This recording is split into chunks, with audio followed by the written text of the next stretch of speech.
Hi, I'm Vandana Saxena, a teacher and a principal of a school, and in this video, I'm going to talk about three simple ways in which teachers can help teens to handle adolescent stress. आइए बात करते हैं ऐसे तीन आसान तरीके जो teachers अपना सकते हैं अडोलेसेंट्स को ये समझाने के लिए कि अपना वो अडोलेसेंट स्ट्रेस को किस तरह से हैंडल करेंगे। एक चीज़ हमें समझ लेनी चाहिए कि अडोलेसेंस इज़ अ टाइम जिसमें बच्चों के फ्रेंड सर्कल बहुत बड़े हो जाते हैं and there is a lot of emotional pressure of friendship and lot of heated arguments and lot of differences in opinion and there's a lot of emotion that builds into the friendship। इसी वजह से लड़ाई झगड़े और arguments तो उनको उनके लिए आम हो जाते हैं। लेकिन अगर हम उनको सिखाएंगे कि थोड़ा सा अपने उस इमोशनल स्टेट से हटकर अपने एक दूसरे के बेस्ट फ्रेंड की तरह सोचने की वो कोशिश करें, अगर वो अपने ही बेस्ट फ्रेंड बन जाएंगे तो वो उस लड़ाई को किस तरह से सॉल्व करेंगे। If we are able to explain that to him और her, they would be better able to handle the arguments and differences in opinion. क्योंकि कभी कभी हम इमोशन से, जब बहुत गहरी इमोशन से किसी चीज़ को देखते हैं तो negative emotion of hurt and anger जो है बहुत हाईलाइट हो जाता है और लॉजिकल थिंकिंग हमारी कॉम्प्रोमाइज़ हो जाती है and we are not able to see the real issue. तो इसी बारे में हमें अडोलेसेंट्स को सिखाना होगा, distancing themselves from their own self and stepping into the shoes of the best friend who would have handled the problem for them, because one thing adolescents love to do, उनको सलाह देना और मशवरा देना और एडवाइस देना एक बहुत ही हाई देता है, because they feel like adults then। The second kind of stress which expands immensely for adolescents is exam stress।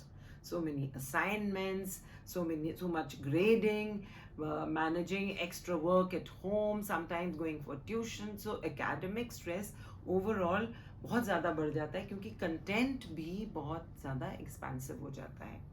So that kind of anxiety और स्ट्रेस इन बच्चों में बहुत बढ़ जाती है। It's very very very good way, rather than saying don't take tension, don't stress out, it's better to empower them. छोटे छोटे आप उनको टूल्स दे सकते हैं। एग्ज़ाम से पहले, कभी एग्ज़ाम लिखने से पहले थोड़ा सा टाइम बच्चे को सेल्फ रिफ्लेक्शन पे ज़रूर फोकस करने के लिए कहिए, which can involve a simple breathing technique, it can be in the form of a prayer, it can be a walk in the nature. And ये तो रिसर्च भी प्रूव करता है कि अगर उतना ही पढ़कर बच्चे के दिमाग से एंग्जाइटी को हटा दिया जाएगा तो ग्रेड्स अपने आप बढ़ जाते हैं, because anxiety does affect the performance of the child and brings the grades down. The second way to do it is that अगर हम बच्चे को अपनी एंग्जाइटी के बारे में लिखने के लिए एम्पावर करते हैं और उन्हें हम बताते हैं कि आप लिखिए, एंग्जाइटी के बारे में आप लिख लीजिए, what are you exactly feeling, and very often writing about the anxiety and destroying that piece of paper helps us to vent out those feelings of stress and the changes that it creates in our body।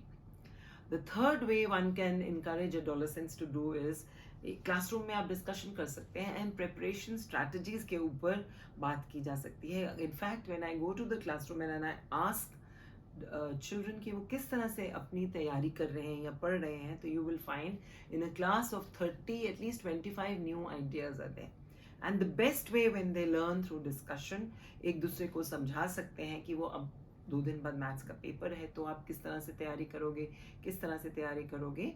And when children plan together and implement a new plan that comes out from that discussion, it's going to be more effective।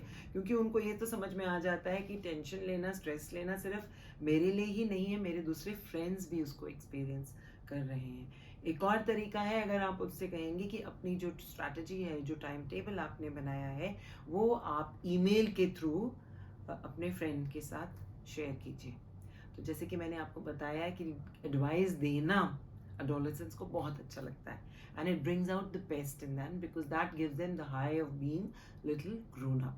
in writing that strategy or in that guidance about how the friend should prepare for an exam, बच्चे को खुद ब खुद समझ में आ जाता है कि मैंने कैसे आगे बढ़ना है. And strategic thinking is something जो हमें एडोलेसेंस के साथ खास तौर पर ज़रूर सिखानी चाहिए और उनको इन स्ट्रैटेजी से एम्पावर करना चाहिए. And that's the way forward to handle every stress in the life of the adolescent.